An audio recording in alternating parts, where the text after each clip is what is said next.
costal muscles and serratus anterior. The lymphatic drainage of the breast is through axillary lymph nodes, interpectoral nodes, and internal mammary nodes, and also to supraclavicular nodes.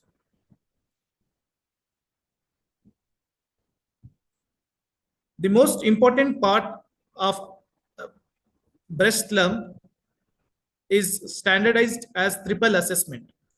Any breast disease, any breast pathology has to undergo this triple assessment, which composes of history and clinical breast examination, imaging, and pathology. All these three assessments have to be done for proper treatment of breast lumps.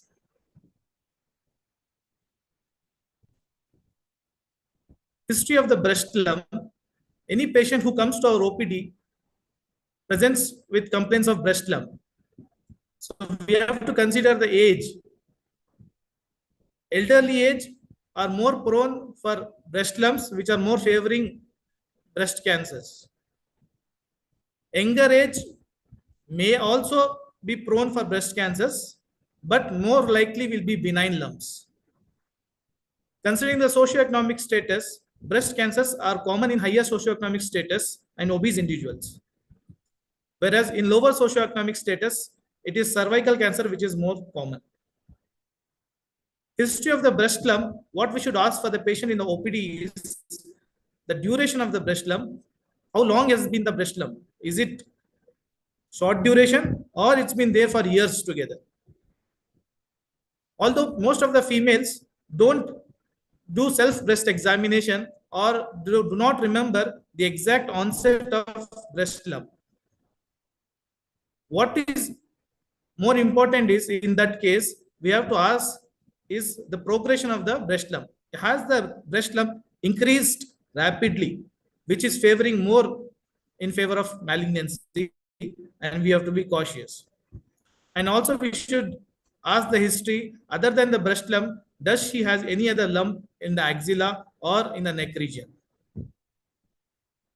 We should also enumerate the history of pain in the breast, which is called as mastalgia. Whenever the patient presents to us with pain in the breast, most probably it will be an infectious process or a benign process, unlikely for it to be a malignancy. Breast cancer do not present with pain. If at all the breast cancer patient complains of pain, it is very advanced. And mastalgia can be classified as cyclical and non-cyclical mastalgia based on the menstrual cycle, which is dependent on hormonal surges in a female. And most of the times it will be related to aberration of normal development and involution of the breast disease, which is categorized under benign breast disease criteria. Thirdly, we should ask for the nipple discharge. Nipple discharge, we have to ask for the nature. Okay, how is it? Is it bloody? Is it serosanguinous? Is it greenish? Is it milky? Or is it watery? So we have to assess the nature of the nipple discharge, which gives us a clue towards the diagnostic criteria. If it is bloody in nature, it may favor in favor of duct papilloma or ductal carcinoma in situ or CA breast. If it is milky, it can be natural or it can be related to central nervous system called as prolactinomas. We should ask for laterality of the nipple discharge. Is it from the one breast or by both the breasts are having nipple discharge? And how long has been the nipple discharge? And is the nipple discharge associated with breast lump or not? Third, next we should ask changes in the nipple. Like, is there any nipple retraction or ulceration in the nipple or discoloration of the nipple? What happens in Paget's disease is the normal blackish or brownish discoloration of the nipple will be transformed to pinkish discoloration, which is called as Paget's disease of the breast, which is a in situ or malignancy. Third, last we have to ask, is there any breast size discrepancy among both the breast, alteration in the size? For example, phylloid tumor, which rapidly grows, causes asymmetry in breast. Both the breast will be asymmetrical. And even in carcinoma breast, there will be cicatrization causing puckering of the breast. So the affected breast will be puckered and the normal breast will be ptotic. And if you suspect breast malignancy, we should also ask for the history of symptoms related to metastasis like cough, breathlessness, hemoptysis, bony pain, abdominal pain, headache, altered sensorium, loss of weight. Among the history, what is more important is history of in a female history of hormonal use. Most of the females use oral contraceptive pills or hormone replacement therapy and steroids, which are risk factors in developing breast cancer. In the family history, we should ask for any person in the family, first degree relative, suffering from malignancy, preferably less than 50 years of age, first degree or second degree relatives having history of breast, genital or GI malignancy or bone cancers or brain cancers. Because genetically, BRCA mutations, BRCA1 and BRCA2 mutations run in Ashkenazi Jewish families, which is very known for breast cancers. And there is also hereditary breast and ovarian cancer syndrome, which runs in families. As we can see in the pedigree chart,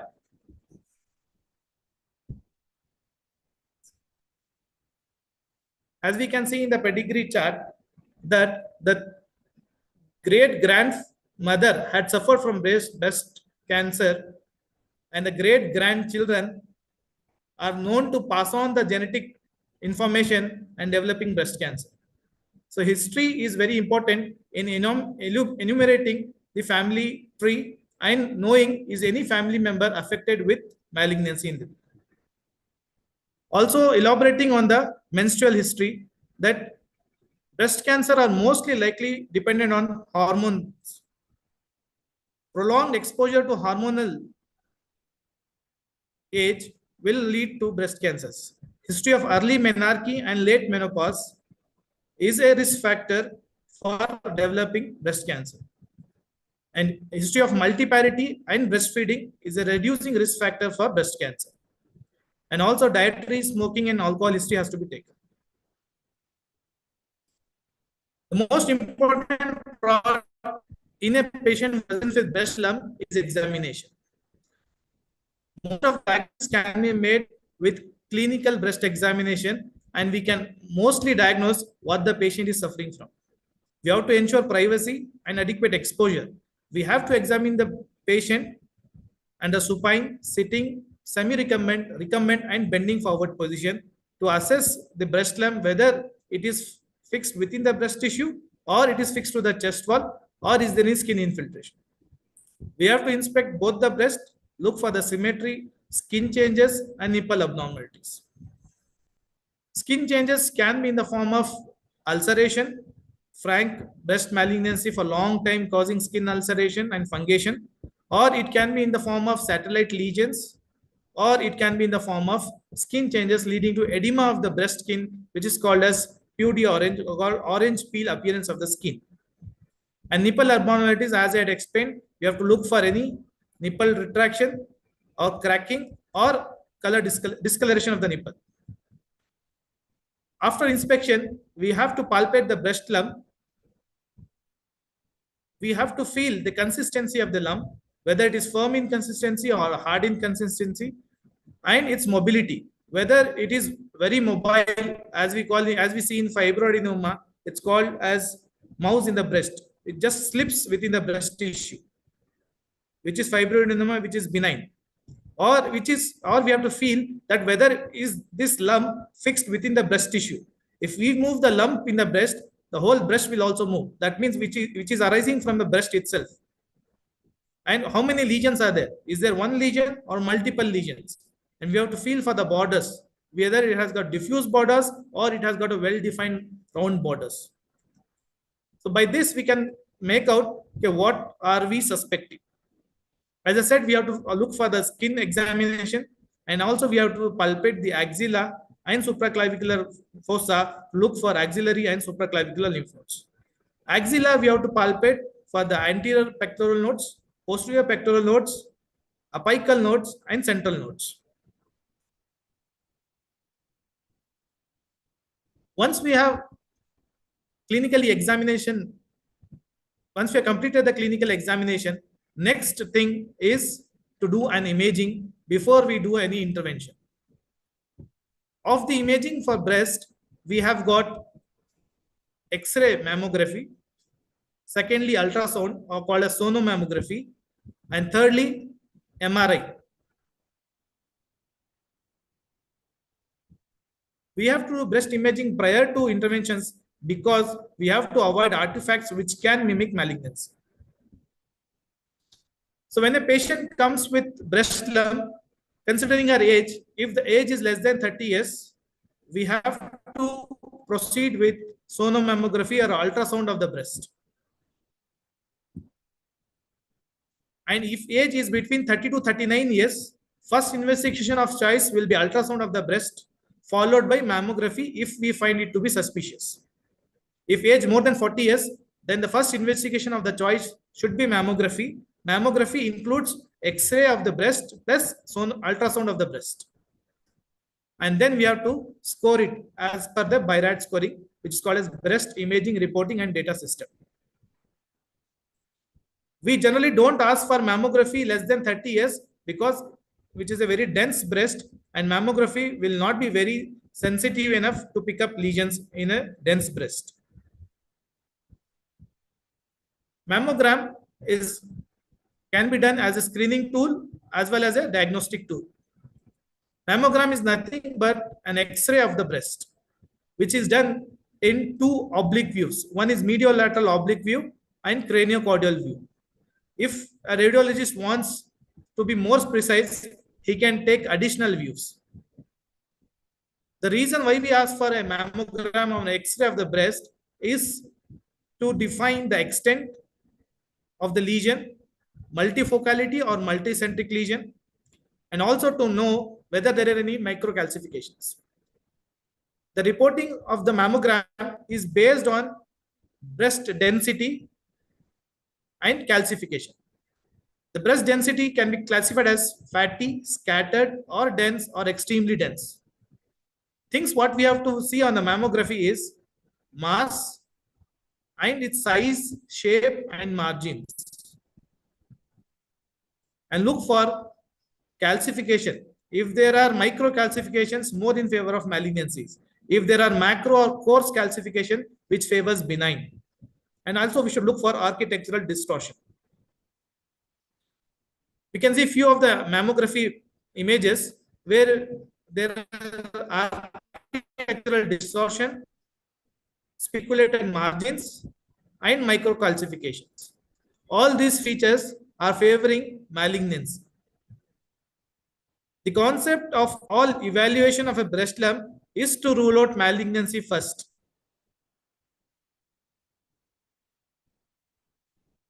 This is how the mammography is done. The first image shows mediolateral oblique view. The breast tissue is compressed between two plates of a mammography machine and an X-ray has been taken. And the second image view, how the breast is being compressed between two plates and an X-ray is taken.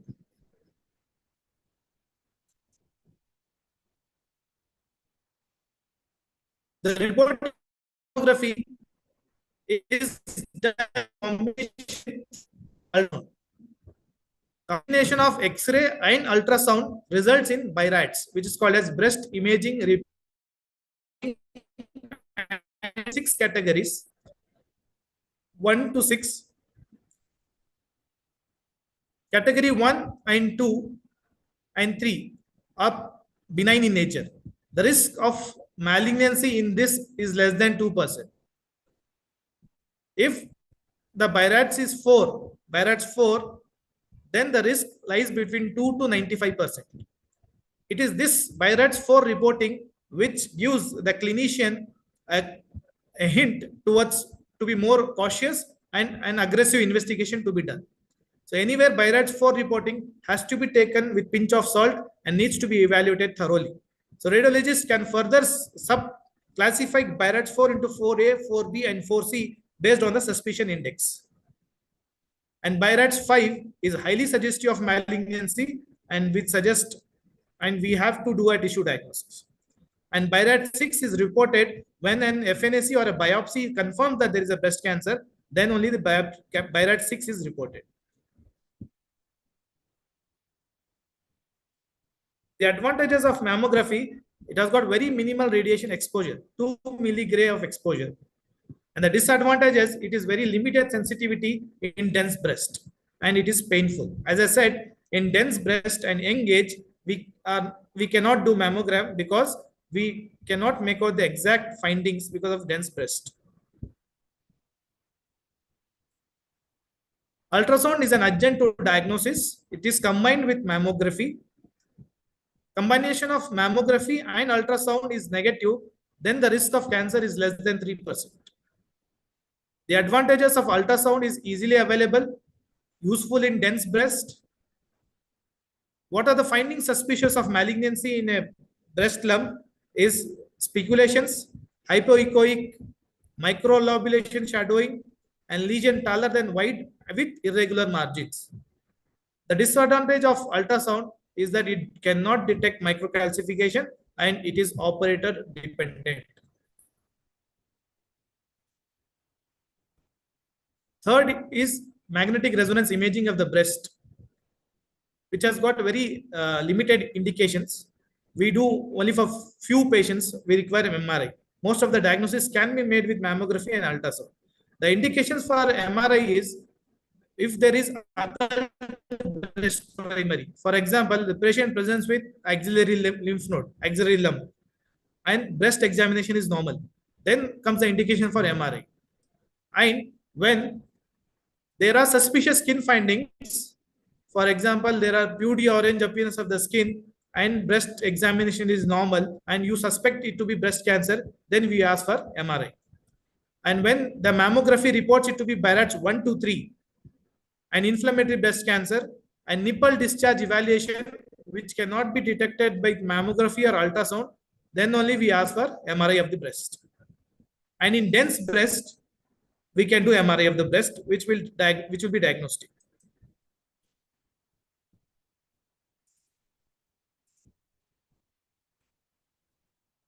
The findings which we get on MRI will be irregular speculated margins, enhancement which will be seen, both septal enhancement and internal enhancement, which can be diagnostic of malignancy. Third, in triple assessment, after clinical breast examination and imaging, then comes our pathology. Pathology involves histological diagnosis of a breast lump, which can be done with fine needle aspiration, core needle biopsy, skin punch biopsy if there is ulcerative fungative lesion, or a surgical biopsy which can be done incisional or excisional, or wire localization of the needle, and image guided we can do an biopsy. FNAC is the first choice of method which can be done in OPD procedure only. Any breast lump can be done FNAC or as well as core needle biopsy. Image guided is better because it reveals a sample representative area and a palpable abnormality which is not corresponding to suspicious lesion, then only we have to proceed with image guided.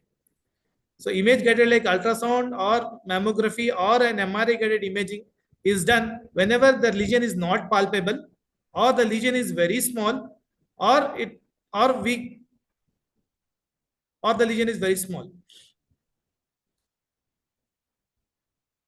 FNAC is done with 10 or 20 ml syringe having a needle of 23 to 27 gauge.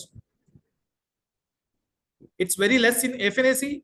It's just taking a 10 ml syringe and after local anesthesia, just inserting into the lump and making multiple tracks with negative pressure to aspirate cells and make it a smear on the slide for histopathological examination. It's less invasive, it's technically easy, and minimal equipment is required, which can be done on OPD basis as well. And it's very quick and potential for immediate preliminary interpretation, which will guide us whether we are towards benign process or towards malignancy. The disadvantage of FNAC is it cannot distinguish between in situ and invasive cancers. And many of the times after FNAC, we have to proceed with biopsy, which can be core biopsy or an excisional biopsy. And for an FNAC to be reporting, we need an expert cytopathologist. And for non-palpable lesions, the false negative rate is very high. These are the disadvantages of FNAC. Next comes the core biopsy. Core biopsy can be done with spring-loaded needle or manual or automatic. What happens in core biopsy is the needle is inserted into the lump and the gun is fired.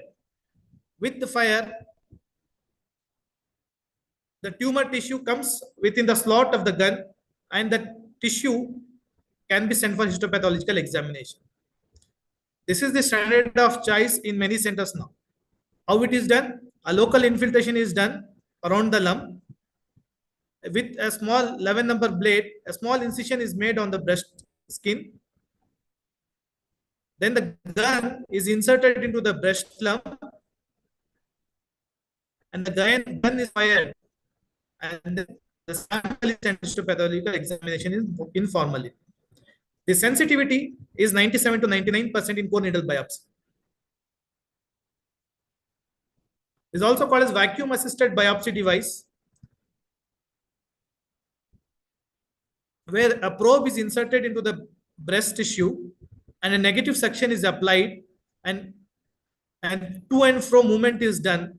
And because of the to and fro movement and the negative suction, the breast tissue is cut in pieces and it is taken to negative suction for histopathological examination.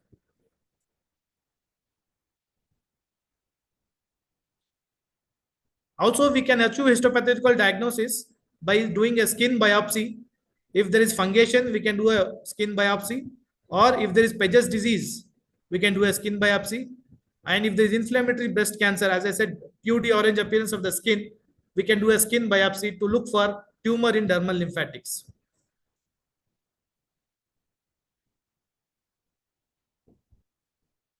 If all the procedures, FNAC, core biopsy, or a skin biopsy cannot be done in view of a small lesion, or if our core biopsy FNAC results are negative, then only the role of X-ray.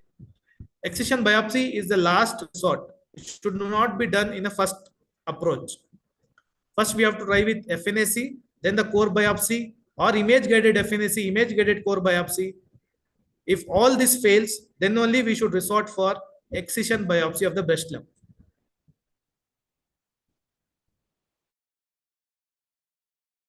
Indications are, if at all we find on image or FNAC or a core biopsy atypical hyperplasia, carcinoma in situ or ductal carcinoma in situ, then the role of excision biopsy comes in.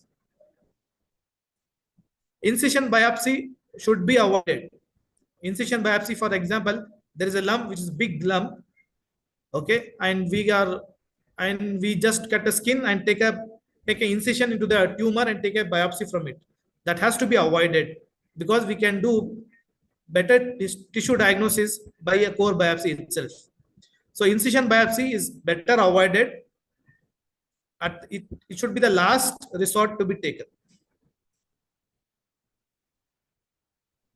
Sometimes very small lesions are difficult to palpate, which can be only localized on imaging. So what we do is we put under image guidance, we place a wire into the lesion. It's called as wire localization. And then under anesthesia, we do a wide local excision or excision of the wire localized area lump. And we send it for mammography sampling. And then we confirm, yes, that exact lump or that removed, and we send it for histopathological examination. So wire is placed under mammographic, ultrasound or magnetic resonance guidance, depending on the individual patient lesion and patient situation. After wire localization, it will be surgically excised. So wire localization will be done by a radiologist. Then the patient will be transferred to OT, and under GA, that wire along with the tumor and lesion will be excised and sent for histopathological examination.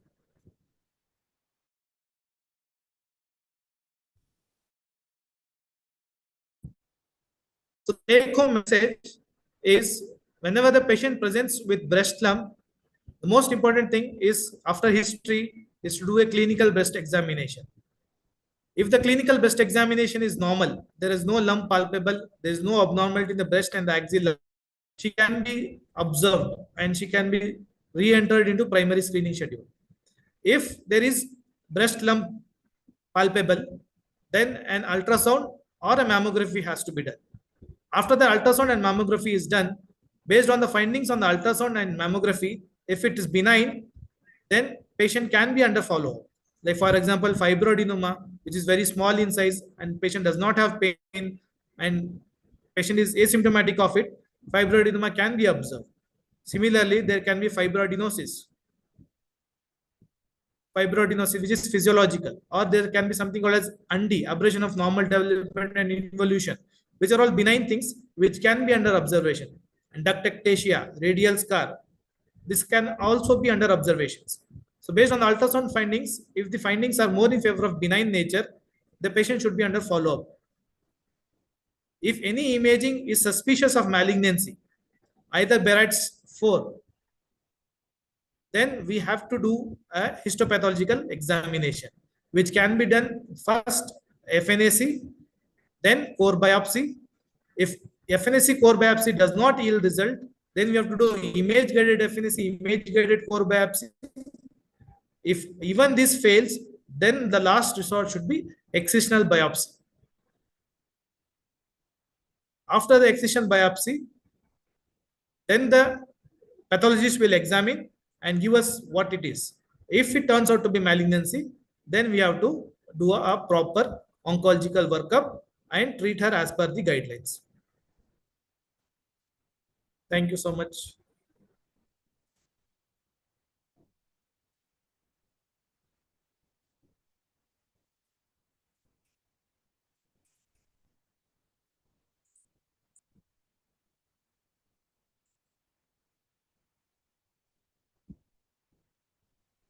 Hello, am I audible? Yes. Hello, am I audible to you? Yeah, you are audible. Thank you, sir, for your insightful presentation. We truly appreciate your time and effort you put into sharing your expertise with us today, even with your busy schedule. Surely we will implement in our clinical practice to improvise the management of breast lump. At this point, some other participants has joined us from across the country and also from abroad. I welcome you all on behalf of organizing committee. Now the time is came for asking queries regarding the topic. I request the participant to clear the doubts if any. We'll give some time for the participant.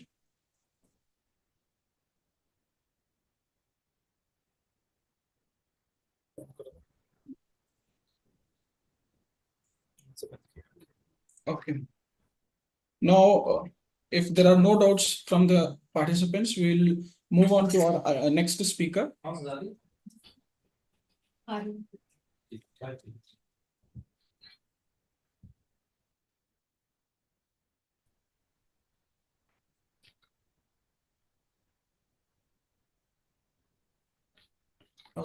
So now we'll move on to our next speaker, that is Dr. Muhammad Shakil Ansari, sir. Associate Professor, Department of Ilmul Jarahat, NIUM, Bangalore. Sir has done his undergraduation in Unani Medicine and Masters in Ilmul Jarahat from Ajmal Khan Tibia College, AMU, Aligarh. Sir has more than 15 years experience as a faculty and consultant in Department of Ilmul Jarahat, and he has guided more than 15 postgraduate scholars in dissertation for Masters in Unani Medicine. He has published more than 40 research articles in reputed national and international journals. Now, I request sir to please start his lecture on the topic of pancreatitis. Over to you, sir. Shakil, sir. Assalamu alaikum. I am audible.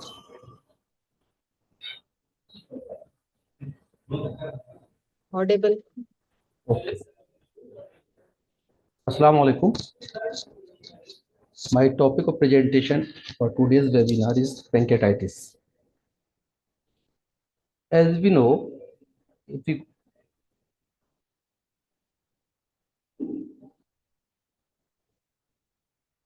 as we know, pancreas is a retroperitoneal organ. And if we go to the historical background, so first of all, we want to know Rufus of Ephesus, which was ancient Turkey, gave the term pancreas, who believed that the pancreas was just an extension of the digestive system. In Greek, pancreas means an organ which is made up of only flesh. No bony structure is there. Only soft tissue made up of meat or flesh.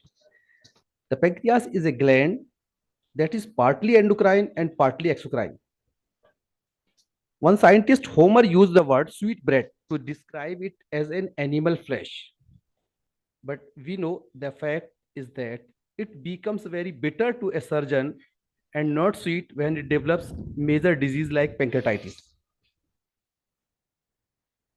Moynihan described the pancreas as an abdominal tiger.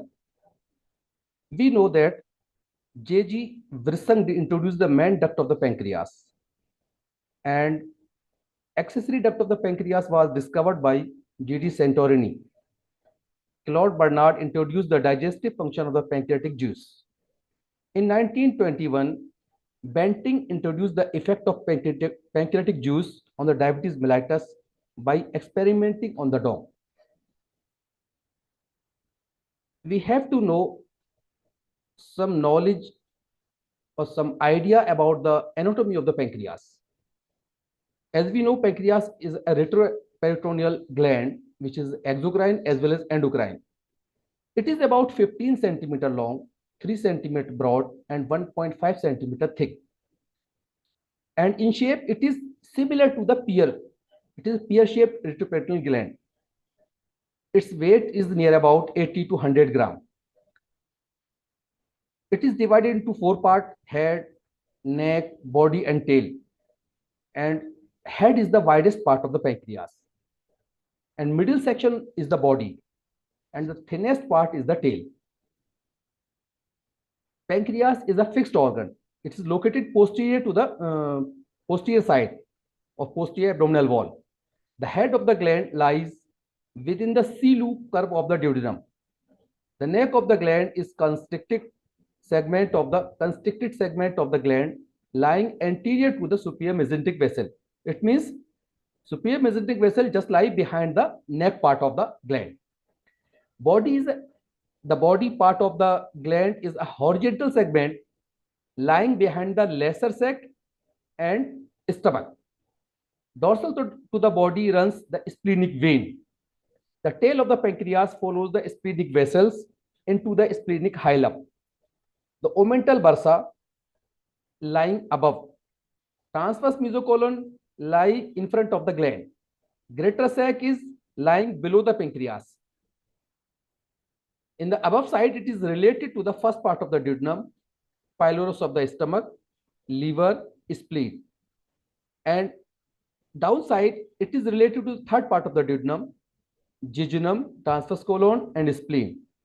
The inner part of the duodenum's first, second, and third part is closely adherent to the corresponding part of the pancreas. So we can say it is very difficult during the surgery. It is very difficult step to separate pancreas from the loop of the duodenum. Posteriorly, the pancreas extends from the kidney's hilum, or we can say right side of the kidney, to the left side splenic hilum. It is related to the left side hilum of the kidney, inferior vena cava, after that superior mesenteric vein, portal vein, aorta, left kidney, and hilum of the spleen. As we know, head of the pancreas lies to the right of the superior mesenteric vessel. This is the superior mesenteric vessel, and head lies to the right side. And this head is adherent to the inner part of the duodenum, C-loop of the duodenum. The length of neck is near about 1.5 centimeter, and neck lies between the celiac trunk in the above side and superior mesenteric vessel in the below side. It means we can say neck is neck lying between the superior mesenteric vessel and celiac trunk. The anterior superior pancreatoduodenal artery originates from the gastroduodenal artery near the upper part of the neck of the pancreas.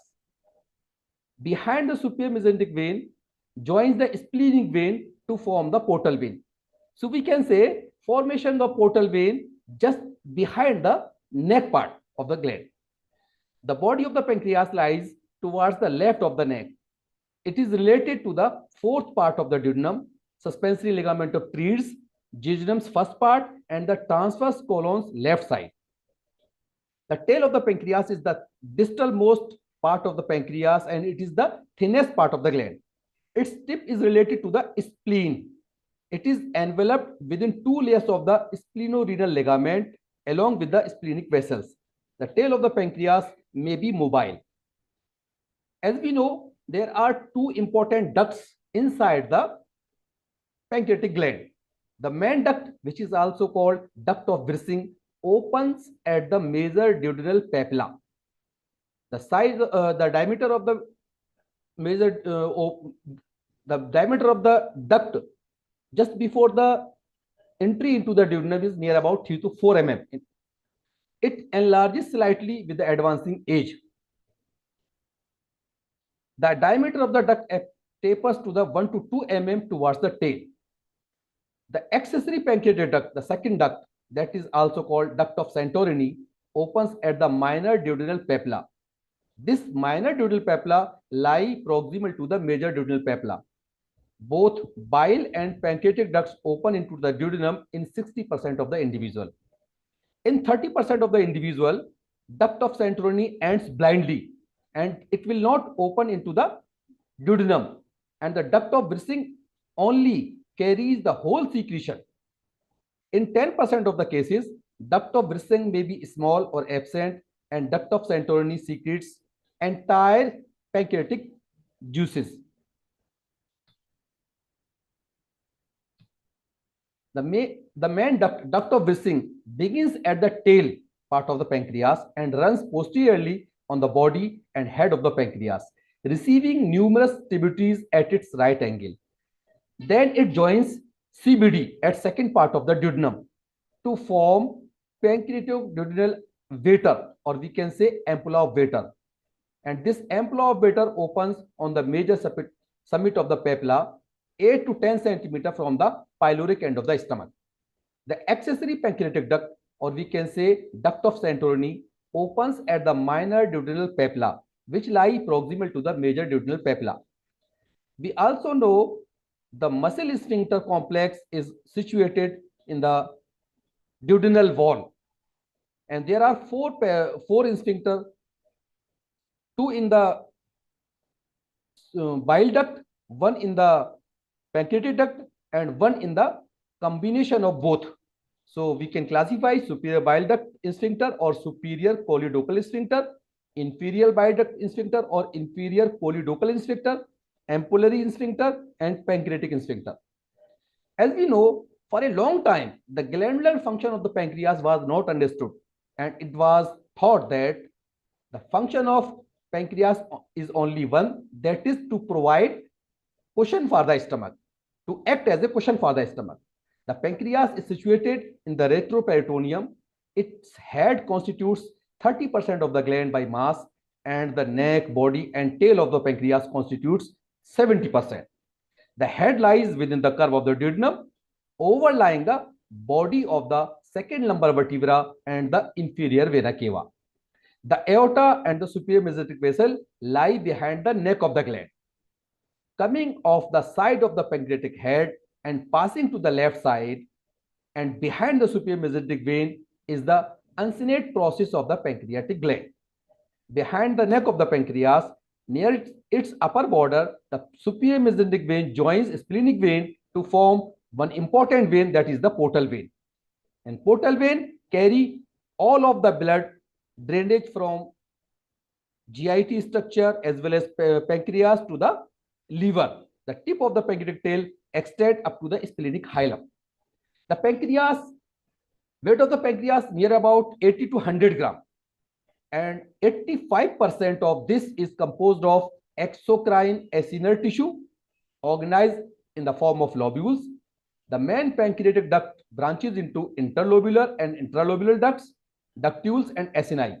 The main duct is lined by columnar epithelium, which becomes cuboidal in the ductules. Acinar cells are clumped around the central lumen, communicating with the duct system. Clusters of the endocrine cells, also we know isolate of the Langerhans, are distributed throughout the pancreas. Isolate cells consist of different cell types. Most common is beta cell, 75% of total cellular structure endocrine. And this beta cell produce insulin. 20% cells are from alpha cells, which produce glucagon. And the remainder are delta cell, which produce somatostatin, and a small number of pancreatic polypeptide cells. Capillaries draining these isolate cells drain all the hormone produced by pancreas to the portal vein, so that we can say it forms a pancreatic portal system. If you know physiology point of view, in response to meal, when we take in the meal, the pancreas secretes digestive enzyme in an alkaline bicarbonate rich fluid. Acinar cells of the pancreatic gland synthesize and secrete digestive enzymes, while the duct cells secrete bicarbonate. The daily secretion is near about 1 liter, containing 5 to 8 gram of protein in the form of different pancreatic enzymes. Stimulation of the parasympathetic or vagus nerve results in the secretion of bicarbonate and enzymes, whereas stimulation of splanchnic sympathetic nerves inhibits the secretion. Vagus nerve increases the secretion, and splanchnic nerve, which is sympathetic stimulation, decreases the secretion. The hormone secretin increases the secretion rate and pancreatic juice bicarbonate content. Secretin is released from the duodenal mucosa by luminal acid stimulation. Pancreatic enzyme secretion is potently stimulated by pancreozymin, released from the duodenal mucosa by luminal fat and peptides. Pancreatic secretion can also be stimulated by hormones produced within the pancreas as well as inside the small bowel. For example, vasoactive intestinal peptide and gastrin. And it is inhibited by pancreatic hormones, for example, somatostatin, pancreatic polypeptide, and glucagon. Pancreatic secretion consists of a cephalic phase initiated by just thought of the food, a gastric phase produced by food in the stomach, and an intestinal phase mediated by secretin and pancreozymin release from the duodenum and jejunum. Near about 20 digestive enzymes are produced, which are proteolytic or lipolytic or starch splitting enzymes and ribonuclease. Enzymes protein is synthesized at a greater rate per gram of the tissue in the pancreas than in any other tissue of the body. About 90% of this protein is exported from the acinar cells as a variety of digestive enzymes. The newly formed proteins in the form of digestive enzymes of the pancreatic juice are synthesized as pre-proteins.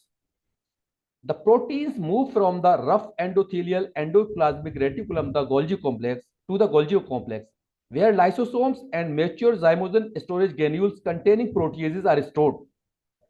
And this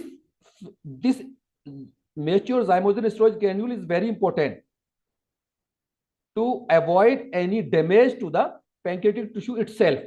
During this phase, the proteolytic enzymes are in active form, and the maintenance of which is very important to prevent any pancreatitis.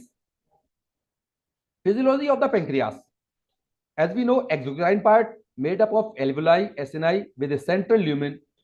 Each alveolus has a duct that joins the interlobular duct, which further connects the main pancreatic duct.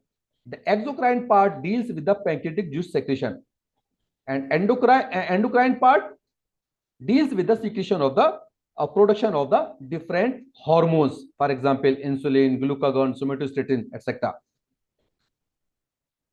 Function of the pancreatic juice is the neutralization of the gastric acid, activation of different enzymes, and digestion.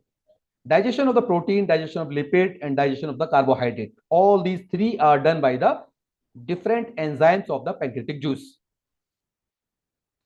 Some hormones stimulate the pancreatic secretion, for example, secretin and cholecystokinin.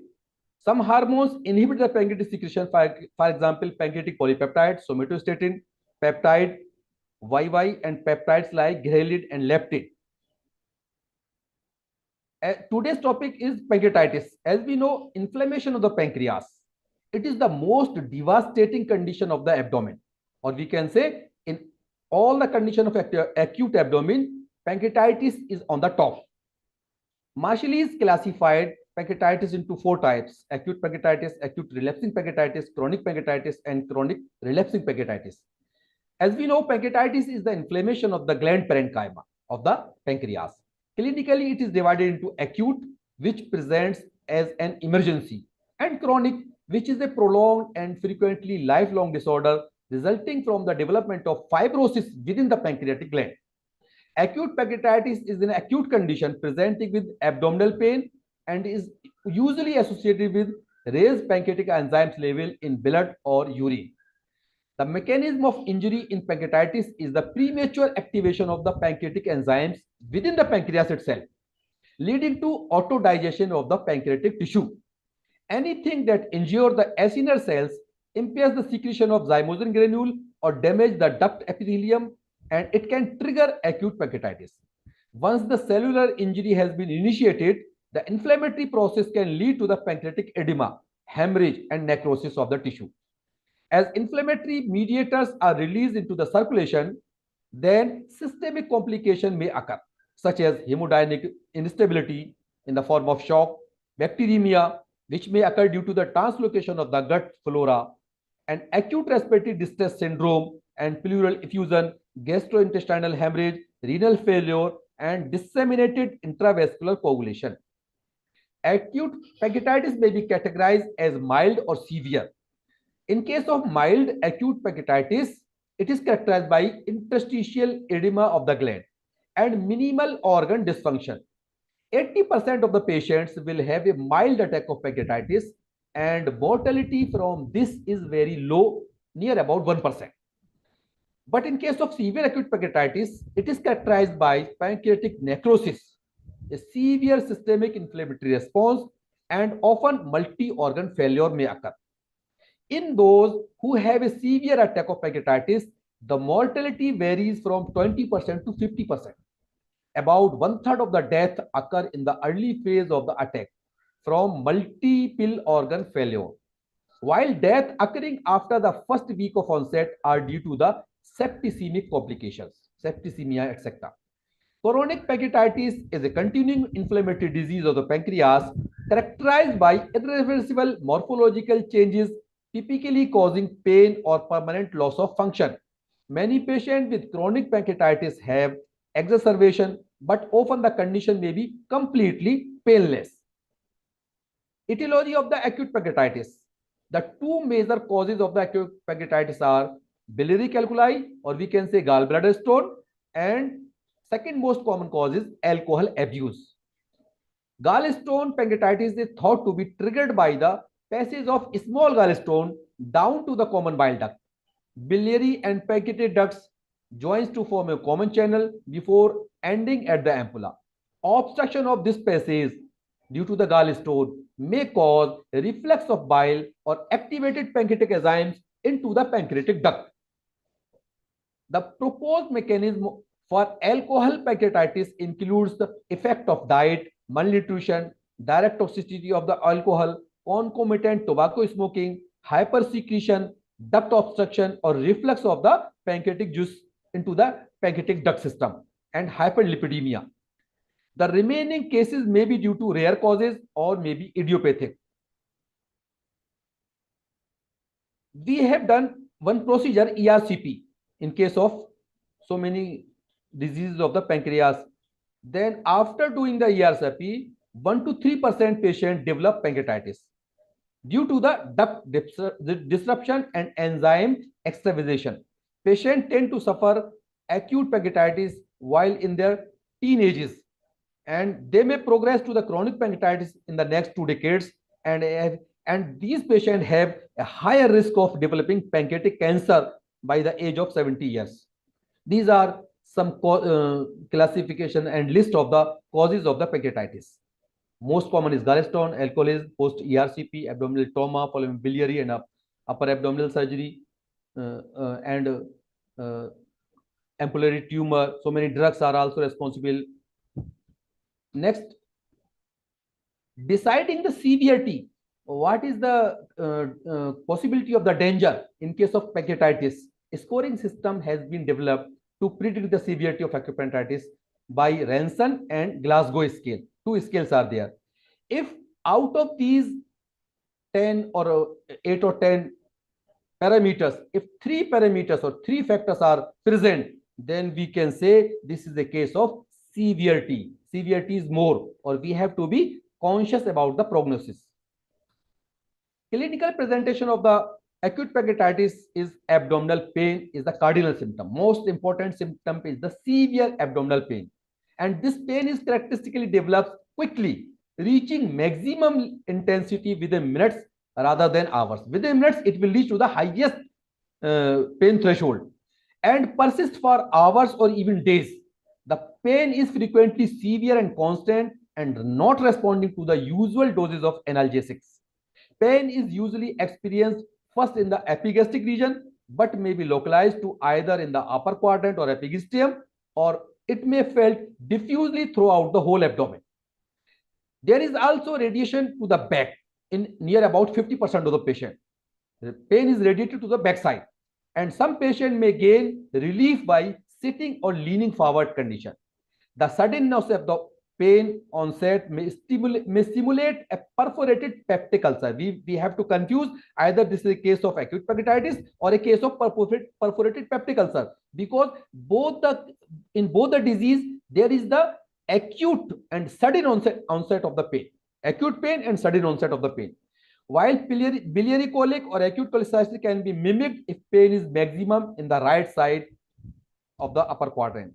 Radiation to the chest, sometimes pain radiate also to the lower part of the chest, can simulate the myocardial infarction condition or pneumonia or pleurisy, etc.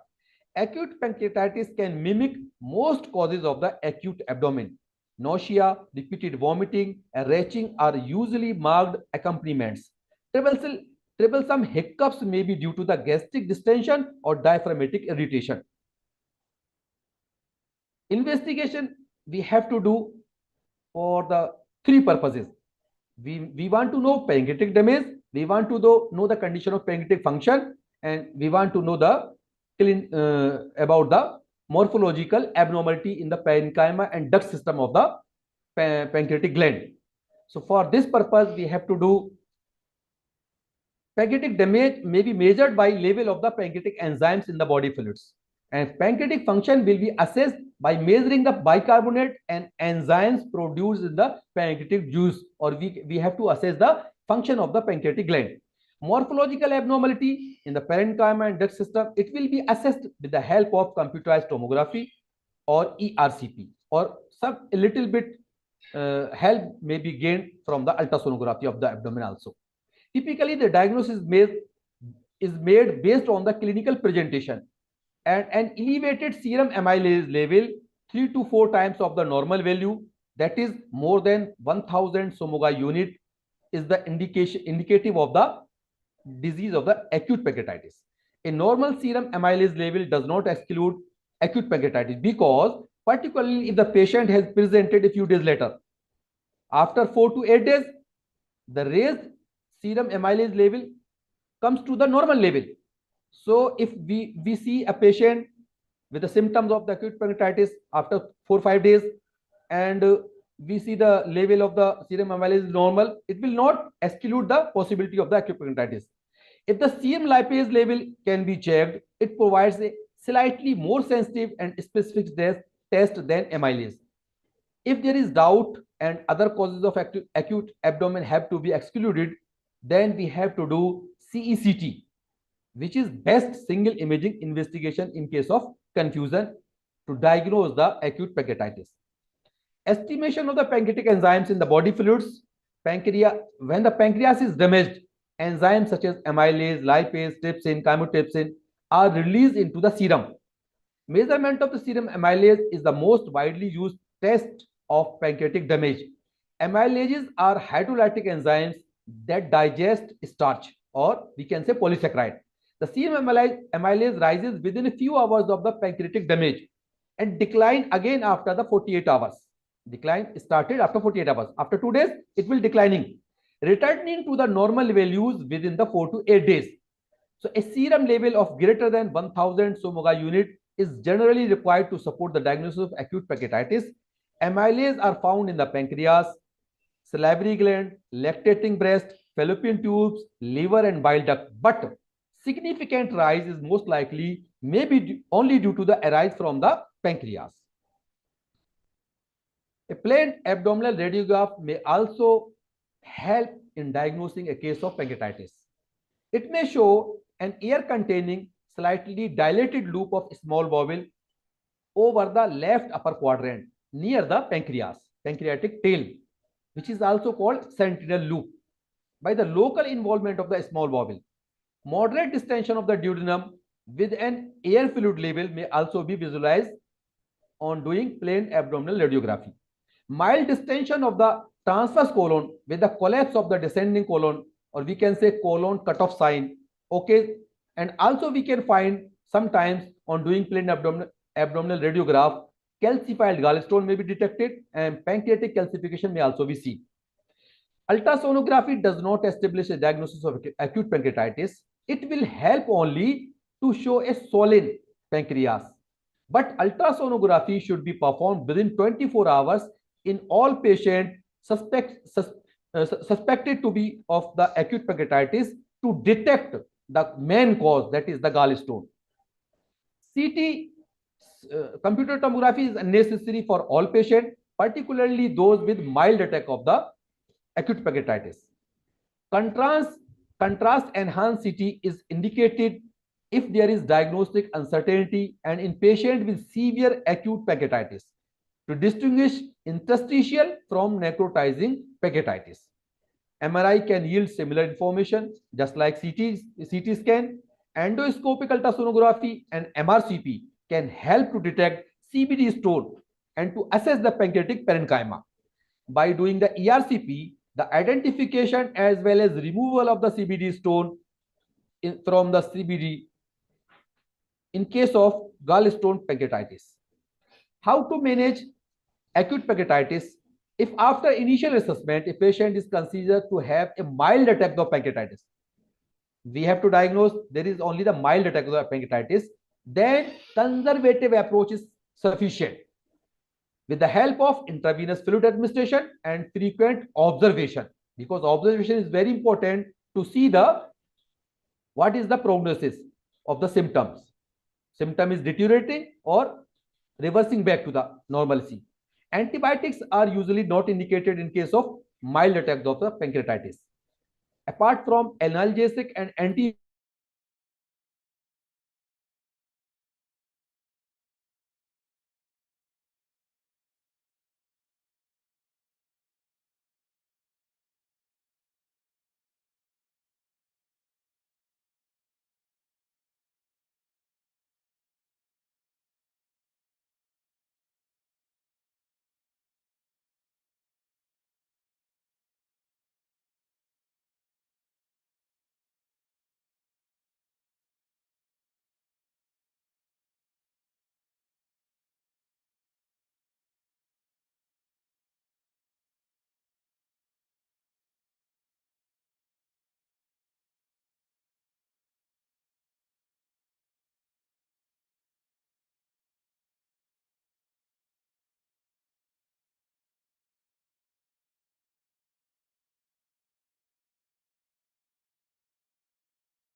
मेरा ration खत्म हो गया, 10,000 रुपए फिर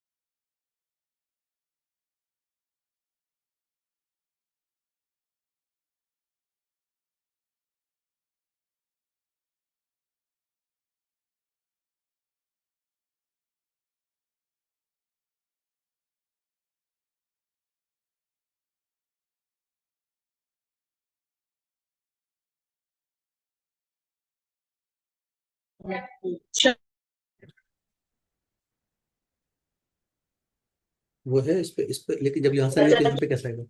यहाँ पर तो आ रहा है। कैसे आएगा? उस पे स्क्रीन तो वहीं से होगा ना। नहीं समझे? नहीं समझा सर, इसमें आपके स्लाइड्स हैं। हाँ, तो या तो वो इस पे लगा ही जाए।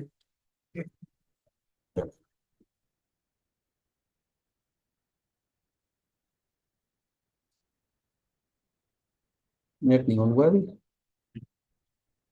अभी इस वाले पे चला हुआ है। देखो नेट नहीं आया अभी तक। नोट नेट तो हम कनेक्ट कर लेते हैं अपना।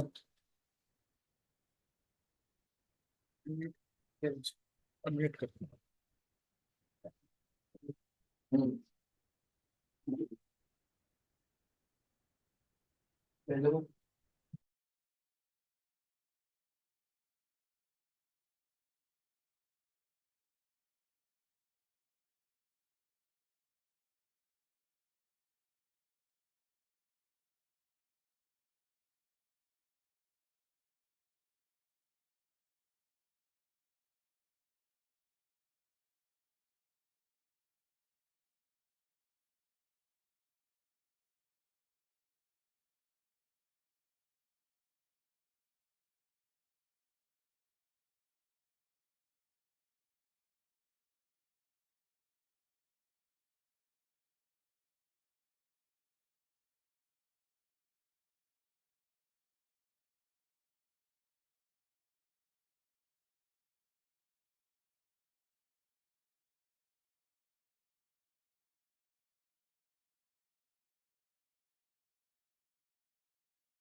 Sorry for the disturbance. There was some technical issues regarding this program. Now we'll resume the same slides where the sir has stopped now. So please continue with it.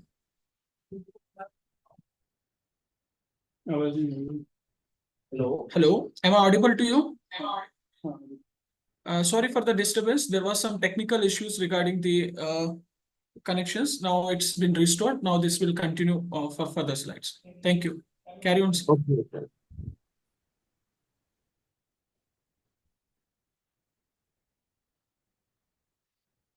Okay.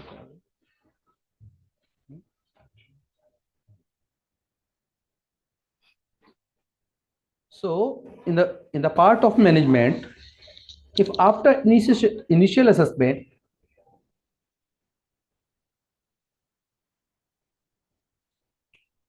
a patient is considered to have a mild attack of the acute pancreatitis, a conservative approach is sufficient. in the form of intravenous fluid administration and frequent observation. Antibiotics are not indicated in all patients. Apart from analgesic and antiemetic, no other drug intervention are necessary, and CT scanning is unnecessary unless there is evidence of deterioration of the condition. If a severe attack of pancreatitis in a stable patient, then a more aggressive approach is required and monitored invasively. Patient with a severe attack should be admitted to an intensive care unit. Adequate analgesia should be administered. Aggressive fluid resuscitation is important, assessed by measurement of vital signs, urine output, and central venous pressure. Hematocrit, clotting profile, blood glucose, and serum level of calcium and magnesium should be closely monitored. A nasogastric tube is not essential, but may be of value and may be of help in patient with severe vomiting. If neutral support is necessary, nutrition by nasogastric tube should be used. Use of prophylactic antibiotic in the form of intravenous cefuroxime, cephalosporin, ciprofloxacin, as well as metronidazole in patient with severe acute pancreatitis for the prevention of septic complication. The duration of antibiotic prophylaxis should not exceed 2 weeks. Additional antibiotics should be used according to microbiological culture, or we can say culture and sensitivity reports. If gallstone are the cause of an acute attack of severe acute pancreatitis, or if the patient has jaundice and features of cholangitis, or a dilated common bile duct is detected in the investigation, then we have to do urgent ERCP within 72 hours of the onset of the symptoms. There is evidence that sphincterotomy and removal of the bile stone can reduce the incidence of infectious complication in these patients. In patients with cholangitis, sphincterotomy should be carried out or a biliary stent placed to drain the pancreatic duct. ERCP is an invasive procedure and carries a small risk of worsening the condition of pancreatitis. Systemic complication. Pancreatitis may involve all the organs of the body. Patients with systemic complications should be managed by a multidisciplinary team that includes intensive care specialist. If there is an organ failure, appropriate supportive therapies in the form of inotropic support for hemodynamic instability, hemofiltration in the event of renal failure, ventilatory support for respiratory failure, and corrections of different coagulopathies. There is no role of surgery during the initial period of resuscitation and stabilization. Surgical intervention is only required in patients whose condition is deteriorating due to the local complication following the stabilization. Local complications may be in the form of acute fluid collection, sterile and infected pancreatic necrosis, pseudocyst formation, pancreatic abscess formation, pancreatic ascites, pancreatic effusion, hemorrhage, or portal or splenic vein thrombosis. Once the acute phase has passed, usually by the end of first week, and any major organ failure is under control, now local complications should be managed. If clinical signs of sepsis develop, a CT scan should be performed. Local complications in pancreatic disease are serious and carry a significant mortality rate. The management of approach is conservative and surgical procedure only restricted to the situation where conservative management has failed. One of the local complication is acute fluid collection. This occurs early in the acute pancreatitis, and this fluid is located in or near the pancreatic gland. The wall encompassing the collection is ill-defined. The fluid is sterile, and most such collections resolve by itself. No intervention is necessary unless a large collection causing symptoms or pressure effects and can be percutaneously aspirated under ultrasound guidance. An acute fluid collection, if not resolved by itself, it may develop into a pseudocyst or a pancreatic abscess if it is infected. Second common local complication is sterile and infected pancreatic necrosis. It means the pancreatic tissue is necrosed. Pancreatic tissue is a diffuse, necrosis is a diffuse or focal area of non-viable parenchyma associated with peripancreatic fat necrosis also. These are sterile to begin, but with the time, it may be subsequently infected, probably due to the translocation of the gut flora. Infected necrosis is associated with a mortality rate of up to the 50%. Sterile necrotic material should not be drained or interfered with, but if the patient shows sign of sepsis, then one should determine whether the necrotic pancreas or peripancreatic fluid is infected. A CT scan should be performed and needle is passed into the area under CT guidance, choosing a path so that it will not pierce any hollow viscera, and needle reach to the collected fluid area. If the aspirate is purulent, after doing the aspiration, if it is purulent in the whitish and turbid, then percutaneous drainage of the infected fluid should be carried out. The tube drain is inserted and it should have the widest bore possible.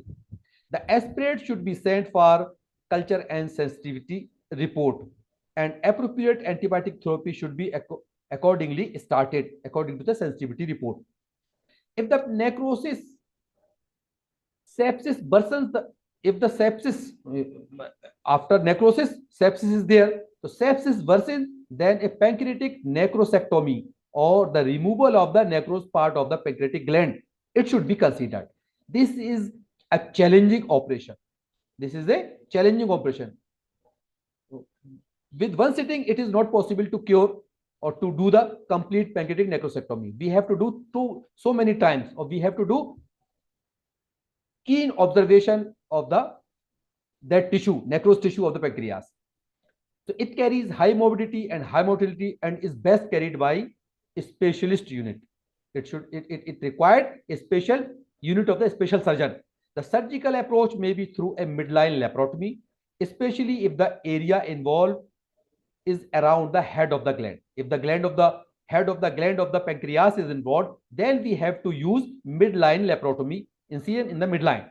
The duodenocolic and gastrocolic ligament should be divided, or we can say lesser omentum, greater omentum and lesser omentum, both are open to reach to the pancreatic gland. Thorough debridement of the dead tissue of the pancreas should be carried out. If the body and tail of the gland are primarily involved, a retroperitoneal approach from the left side of the flank may be more suitable. The tissues are inevitably friable due to inflammatory condition, and one should be careful not to precipitate excessive bleeding or not to inadvertently breach the bowel wall. We have not to prick surrounding bowel structure. We have not to injure surrounding bowel walls. Blunt dissection is preferable to sharp dissection. Also, a feeding jejunostomy may be useful adjunct to the procedure of the pancreatic necrosectomy. If gallstones are the precipitating factor of pancreatitis, then we have to do cholecystectomy should be done. Some surgeons prefer a minimally invasive approach to a formal laparotomy, or with the help of a laparoscope, the peripancreatic area should be visualized through a retroperitoneal approach, and vigorous irrigation and suctions are done with a gradual nibbling of the necrotic tissue. Once a necrosectomy has been completed, further necrotic tissue may again form, which may be managed by closed continuous lavage, closed drainage, open packing, closure and re-laparotomy. So it is a complicated procedure. We have to do continuous follow-up. We have to do again re-laparotomy. If another complication, local complication, pseudocyst formation. Pseudocyst, as we know, it is not a true cyst, it is pseudocyst, because it is a collection of amylase-rich fluid enclosed in a wall of fibrogenous granulation tissue. Pseudocysts typically arise after an attack of acute pancreatitis, but it can develop in chronic pancreatitis also or after pancreatic trauma. Formation of pseudocysts requires 4 weeks time or more from the onset of acute pancreatitis. If carefully investigated, more than half will be found to have a communication. More than half of the pseudocysts, they are communicated with the main pancreatic duct. The pseudocyst is usually identified on ultrasound or a CT scan. Pseudocyst will resolve spontaneously in most of the cases, but complication can develop. Pseudocysts that are thick-walled or of the large size, greater than 6 centimeter in diameter, and it lasts for more than 12 weeks or have arisen in the context of chronic pancreatitis is less likely to resolve spontaneously. Therapeutic intervention is advised only if the pseudocyst causing symptom. There are 3 possible approaches to drain a pseudocyst, that is percutaneous drainage, endoscopic drainage, and surgical or open surgery will be done to drain the pseudocyst. Percutaneous drainage to the exterior under radiological guidance should be avoided. It carries a very high complication in the form of recurrence as well as in the form of pancreatico-cutaneous fistula development.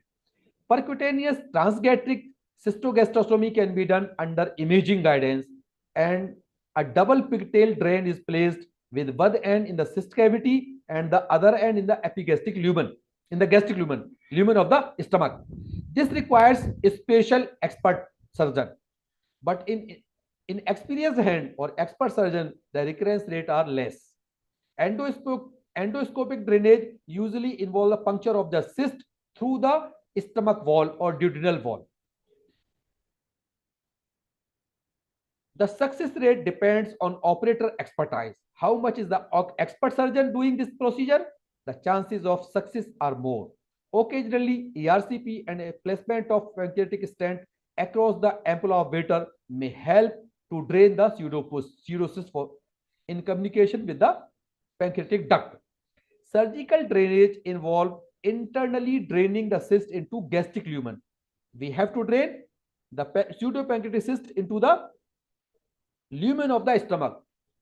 For that, we have to give incision in the anterior wall of the stomach. After that, we will reach to the posterior wall of the stomach, and we will give an incision of near about 6 centimeter in the posterior wall of the stomach. Then we will reach to the cyst of the pseudocyst or cyst of the pancreas.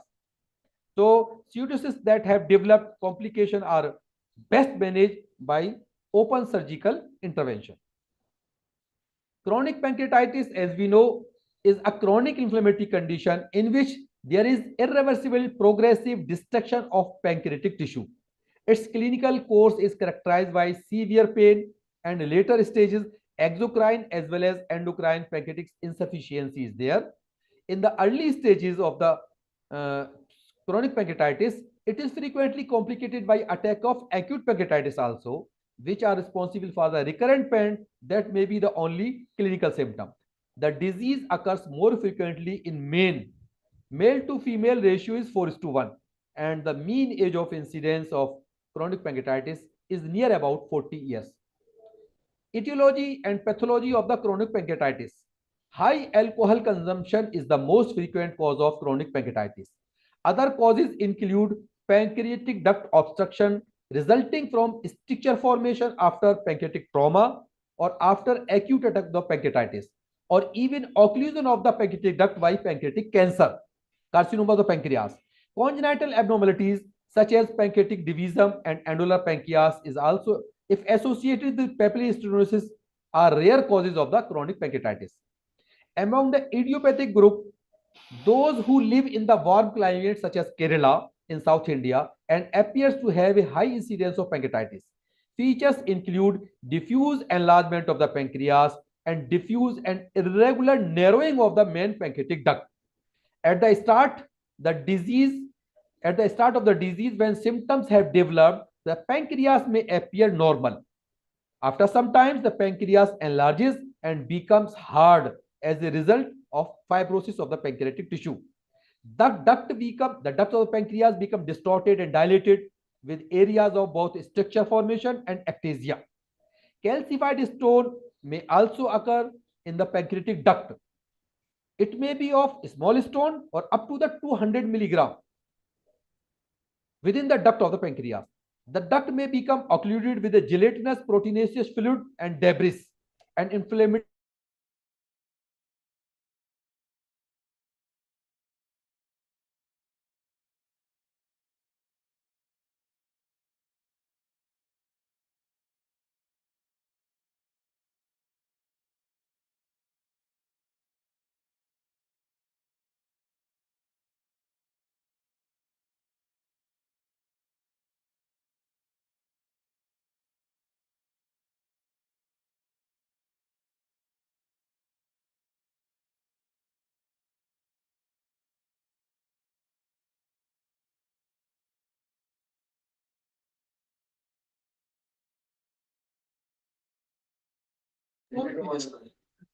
Sorry for once again. There were some technical issues again. Sorry. Now the issue has been resolved. Now it will continue from the previous slides.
सही है ना?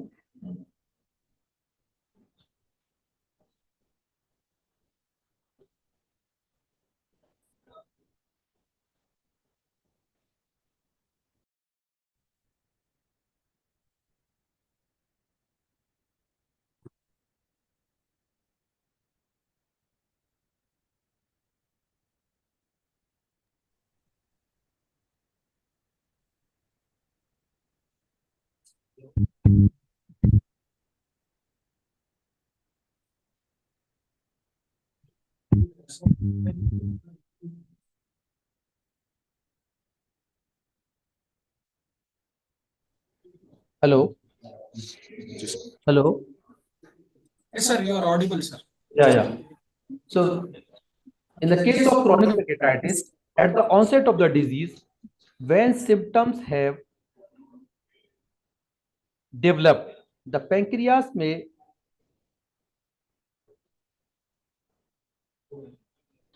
appear normal. But in the later stage, the pancreas enlarges and becomes hard as a result of fibrosis. The duct of the pancreas become distorted and dilated with areas of both structure formation and ectasia of the glands. Calcified stones may also be detected up to the 200 milligram size within the pancreatic duct. The duct may become occluded with gelatinous proteinaceous fluid and debris, and inflammatory cyst may form. Histologically, the lesions affect the lobules, producing ductular metaplasia and atrophy of the acini, hyperplasia of the duct epithelium, and interlobular fibrosis. Clinical features of the chronic pancreatitis. Pain is the most important symptom in the majority of the cases of chronic pancreatitis. The site of pain depend on some extent on the main focus of the disease. If the disease is mainly in the head of the pancreas, then epigastric and right subcostal pain is common. Whereas if it is limited to the left side of the pancreas or we can say the tail part of the pancreas, left subcostal pain and back pain are the presenting symptom. In some patients, the pain is more diffuse. A radiation of the pain to the shoulder, usually the left shoulder, occurs. Nausea is also common during the attack of the chronic pancreatitis, and vomiting may also occur. The pain is often dull and bothering. Severe flare-ups of the pain may occur, superimposed on the background of discomfort, abdominal discomfort. All the complications of acute pancreatitis may occur with coronary pancreatitis. Weight loss is a common because the patient does not feel like eating, or we can say loss of appetite will be there. The pain prevents sleep and time of work is frequent. Analgesic use and abuse are frequent. The patient's lifestyle is gradually destroyed by pain, analgesic dependence, weight loss, and inability to work. Loss of exocrine function lead to the steatorrhea in more than 30% of the patient with chronic pancreatitis. Loss of endocrine function and development of diabetes are also common. And the incidence increases as the disease progresses. Complications frequently bring the patient to the attention of the surgeon. Infection is most frequent, possibly related to the diabetes mellitus. In case of chronic pancreatitis, we have to do investigations. In the early stage of the disease, there will be a rise in serum amylase. Test of pancreatic function merely confirm the presence of pancreatic insufficiency or that more than 70% of the gland has been destroyed. Pancreatic calcification may be seen on abdominal X-ray. CT scan and MRI scan will show the outline of the gland, the main area of damage, and the possibility of how much possible to do the surgical correction. We can assess with the help of CT scan or MRI. And MRCP will identify the presence of biliary obstruction and the state of the pancreatic duct. What is the condition of the pancreatic duct? ERCP is the most accurate way of elucidating the anatomy of the duct, and in conjunction with the whole organ morphology can help to determine the type of operation required if operative intervention is indicated. Sonographic findings characteristic of chronic pancreatitis include the presence of a stone, visible side branches, cyst, lobularity, and irregular main pancreatic duct, hyperechoic foci and stents, dilatation of the main pancreatic duct, and hyperechoic margins of the pancreatic duct. Treatment of the chronic pancreatitis, most patients can be managed with medical measures only. There is no single therapeutic agent that has been shown to relieve all symptoms. Endoscopic or surgical interventions are indicated mainly to relieve the obstruction of the pancreatic duct, bile duct or duodenum, or to deal with the complications, for example, pseudocyst formation, abscess formation, fistula formation, ascites or variceal hemorrhages. Decompressing an obstructed pancreatic duct can provide pain relief in some patients of the chronic pancreatitis. Endoscopic pancreatic sphincterotomy might be beneficial in patients with papillary stenosis, high sphincter pressure, and pancreatic ductal pressure. Pancreatic duct stone may be extracted or removed with the help of ERCP procedure. Pseudocyst may be drained internally, as we have discussed previously, internally under endoscopic guidance or USG guidance, percutaneously or transgastric drainage of the pseudocyst, or we can do it also open surgical procedures with the help of open surgical procedure. The role of surgery is to overcome obstruction and remove mass lesions. Some patients have a mass in the head of the pancreas, for which either a pancreatoduodenectomy or we can say Whipple's procedure or duodenum preserving resection of the pancreatic head is appropriate. If the duct is markedly dilated, then a longitudinal pancreatojejunostomy procedure can be of importance. A distal pancreatectomy will cure a patient with a disease limited to the tail part of the pancreas.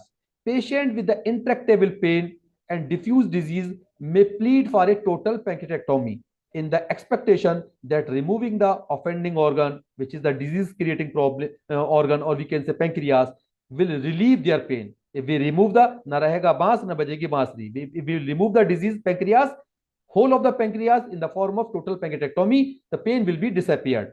However, one should keep in mind that Pancreatic function and quality of life are significantly impaired after this procedure because there will be no available endocrine as well as exocrine digestive pancreatic juices as well as endocrine hormones secreted from the pancreatic gland, and the operative mortality rate also increased near about to 10% in case of total pancreatectomy.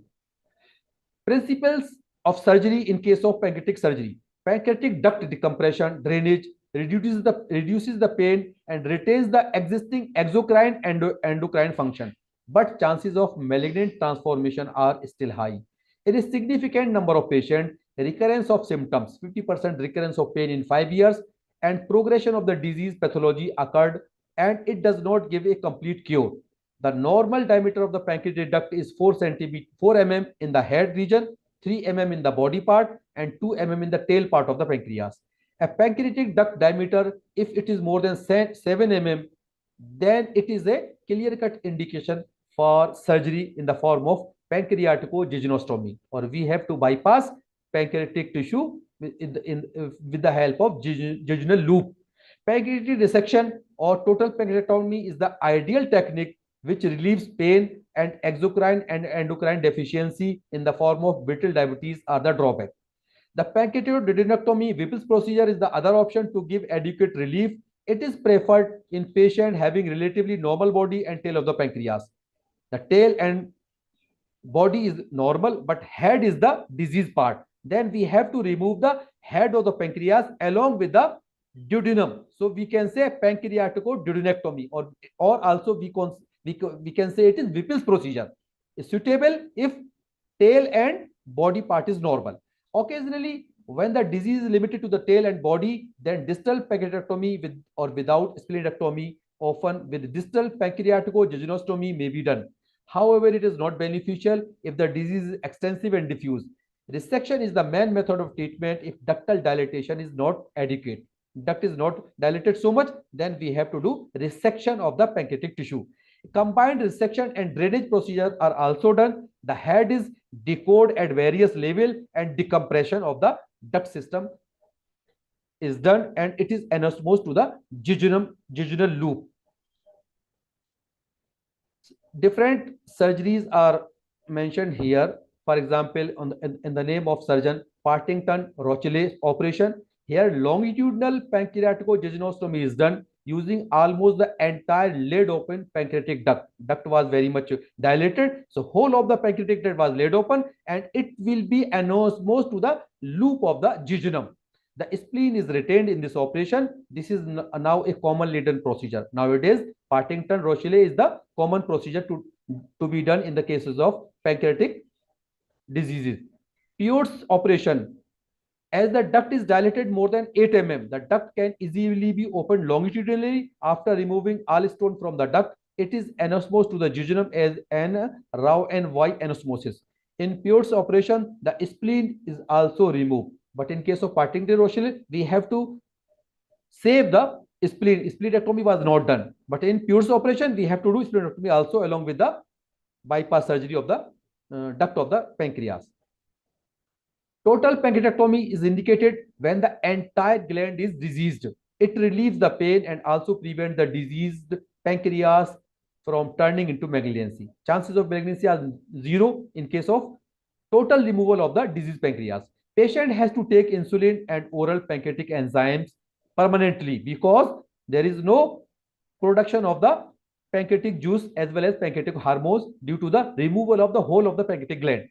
The cause is treated like cholecystectomy for gallstone. Gallstone is there, we have to remove it.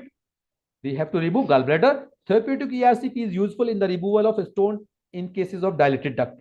If the disease mainly involves the head of the pancreas, then the choice of the operation is Whipple's procedure, in which only the pancreatic head as well as duodenum was removed.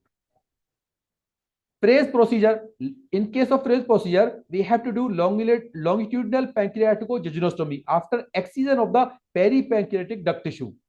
The superficial part of the head of the pancreas is removed to achieve improved drainage. It is done when ductal dilatation is not adequate. The head is more than 4 cm thick. Head coring is done. Superficial part of the head of the pancreas was removed by retaining 5 mm thick tissue in front of the pancreatic vein close to the duodenum. It shows 75% pain relief in 3 years. One more procedure is Baker procedure. In this case, duodenal preserving resection of the head of the pancreas in front of the portal vein with jejunal loop anastomosis to the transected neck of the pancreas. Here, extensive resection of the head, then Frey's procedure is done. Total pancreatectomy is indicated when the entire gland is diseased. It relieves the pain and also preserves the diseased pancreas from turning into malignancy. Patient has to take insulin and oral pancreatic juices, enzyme in the form of capsule, to avoid brittle diabetes. The cause is treated like a cholecystotomy for gallstone. These are the repetition of the slide, I think. Thank you. Any question?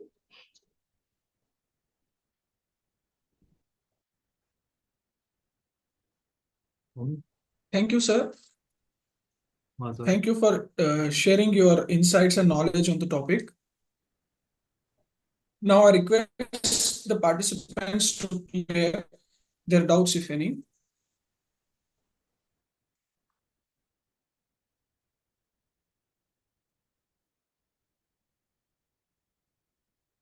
So if there are no doubts, that concludes our lectures for today's webinar on Ilmul Jarahat Update 2024.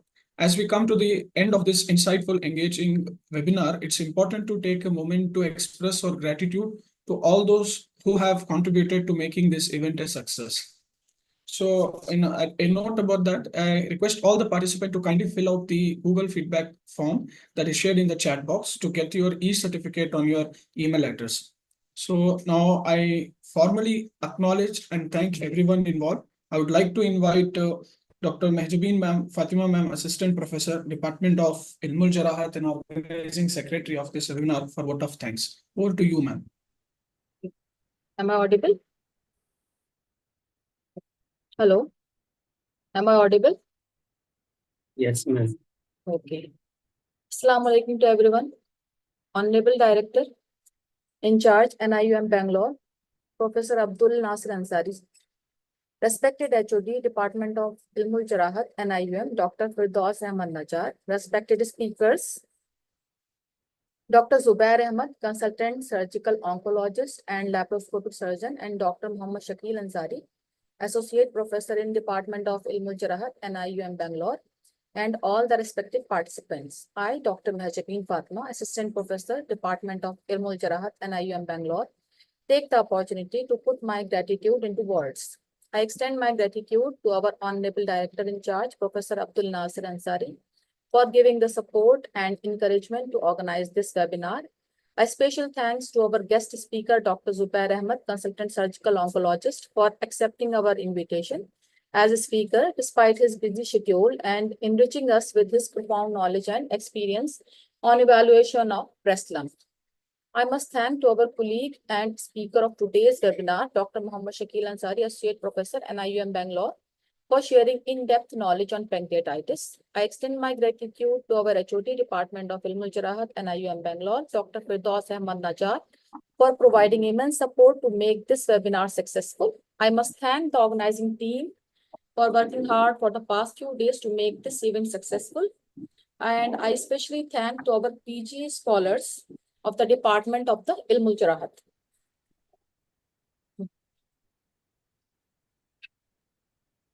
Thank you, ma'am. I would like to thank to the IT team and IUM Bangalore for their unconditional and continuous support. I would like to thank all the participants for their presence and enthusiasm and for giving the valuable and encouraging comments during the webinar.